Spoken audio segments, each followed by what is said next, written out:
Pour des raisons de facilité d'utilisation de ce logiciel, j'ai remarqué que le plus simple était de mettre tous les fichiers images et sons que l'on veut utiliser dans un même répertoire.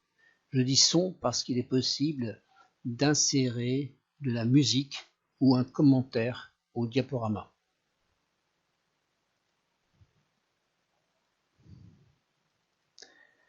Par exemple, j'ai installé tous les fichiers images dont j'avais besoin et les fichiers son dans ce répertoire.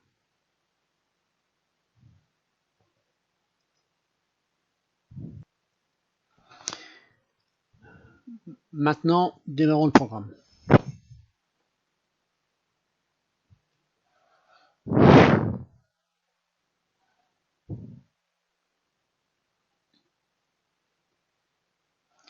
Comme il s'agit d'une version d'essai, ce programme me demande si je veux poursuivre la période d'essai et si je veux essayer le logiciel.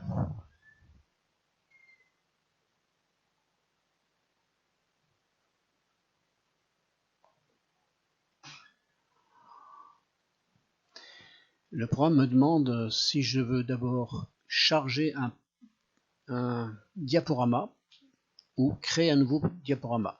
Si je charge un ancien diaporama, ça me permet de reprendre le diaporama qui est existant et le modifier, c'est-à-dire enlever des images ou remettre d'autres images. Donc dans mon cas, je crée un nouveau diaporama. Je dois lui donner un nom.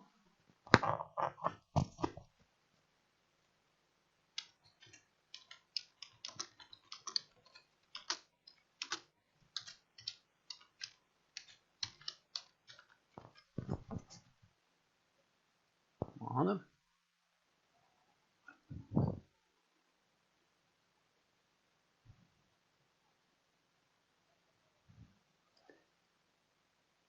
Maintenant, je vais choisir des fichiers, des images à partir de fichiers sur mon ordinateur. Bon, je choisis la première image. Elle apparaît dans le diaporama. Ce que je vais faire également, c'est ajouter d'autres images. Donc je clique sur Fichier, Importer, Insérer une photo. Donc là, je suis positionné dans le répertoire dans lequel se trouvent les photos, sinon il faut faire une recherche dans les emplacements. Je vais utiliser la possibilité de Windows, c'est-à-dire de sélectionner une image et en appuyant sur CTRL et en gardant le doigt appuyé sur CTRL de sélectionner une série d'images.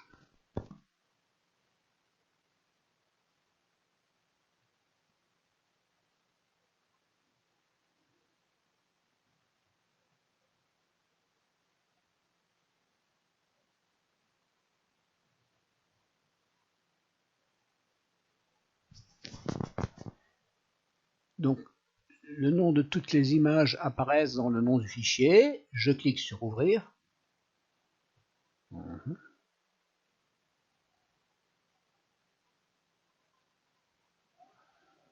Et j'ai mon diaporama complet. Là, je vérifie et je me suis aperçu que j'en avais oublié une. Donc, je vais la rajouter. Fichier, Importer, Insérer une photo. La dernière que j'ai oubliée. Voilà. Et voilà. Donc, une fois qu'on a créé son diaporama, si on a oublié des photos, on peut en remettre. On peut aussi en supprimer. Par exemple, si je veux supprimer celle-là, je clique sur la photo, elle passe au bleu. Je clique sur la petite croix et elle est supprimée. Bon, c'est dommage de l'avoir supprimée, donc je vais la rajouter quand même. Importer, insérer une photo.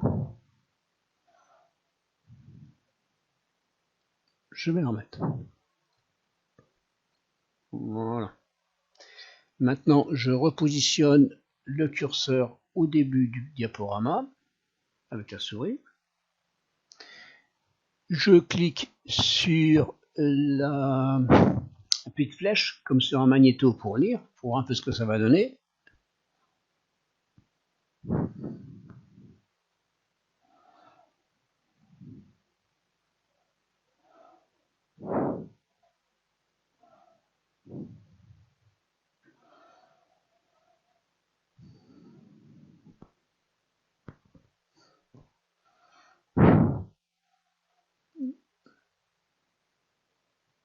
Bon, ça me plaît, je vais pas aller jusqu'au bout quand même. Alors maintenant, je vais essayer d'insérer un titre. Alors là, effectivement, c'est un peu délicat. C'est la partie la plus délicate que je trouve dans ce logiciel, c'est d'insérer un titre. Donc, je viens me positionner au début, toujours avec le curseur. Je clique sur texte. Voilà. Je clique sur insérer du texte en tant que nouvel objet. Donc, j'ai une nouvelle vue qui apparaît. Je clique sur cette icône pour changer la couleur du texte, sinon je vais écrire en noir sur fond noir, c'est quand même pas très visible. Je saisis le texte.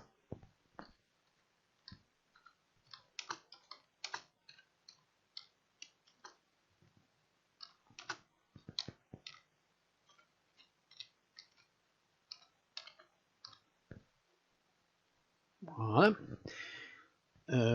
Donc maintenant, si on voit ce qu'on veut, voir ce que ça donne, je relis le diaporama. Donc j'ai le titre qui apparaît. Et j'enchaîne sur les différentes photos. Je fais stop.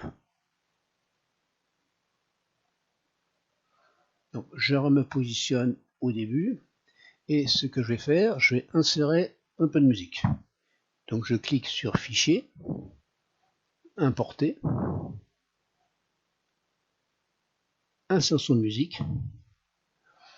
Dans le répertoire qui m'intéresse, j'ai un peu de musique, donc je la rajoute. Voilà. Maintenant, je vais écouter pour voir et écouter ce que ça donne.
Bien, ça pourrait être pire, je suis assez content de moi-même. Donc ce que je vais faire maintenant, c'est que je vais l'enregistrer. Donc je clique sur Finaliser. Le but, c'est en fait de créer un fichier audio qui va être sur le PC, donc on pourra regarder sur ce PC-là, ou le mettre sur une clé USB pour la lire sur un autre PC, sur une tablette ou sur une télévision. Je choisis Exporter en tant que fichier vidéo. Le système me propose différents formats. Alors moi, j'avoue que je préférerais prendre du format MP4, ce qui est quand même une meilleure résolution. Par contre, j'ai essayé, comme c'est une version de démonstration, enfin une version d'essai, je peux pas faire du MP4, je peux pas sauvegarder un MP4. Je suis obligé de sauvegarder en vidéo media player. Bon, c'est pas mal. Je clique sur sauvegarder. Il me propose un nom. Je lui dis enregistrer. Et c'est parti.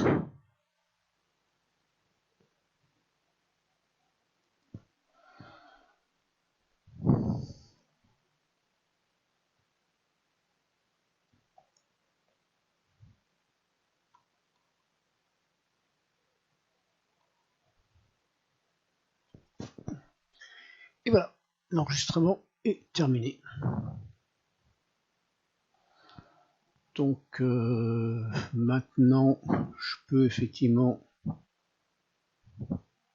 quitter sans aucun regret. Je clique sur fermer, à droite. Le système me dit que le diaporama n'a pas été sauvegardé. Attention, c'est pas le diaporama, c'est pas le fichier vidéo du diaporama qui n'a pas été sauvegardé, c'est uniquement tout ce qui tourne autour pour pouvoir le modifier. Donc, je clique sur sauvegarder le diaporama. Il me propose un nom et un emplacement. Je dis enregistrer.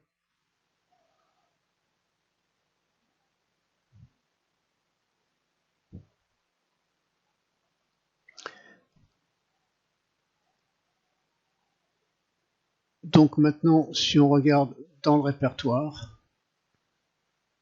alors il est où? J'en parle. Ça va, machin. Nouveau dossier. Je me retrouve avec un fichier audio, vidéo, qui correspond au diaporama. Je vérifie qu'il fonctionne bien. Je vais l'ouvrir avec Windows Media Player.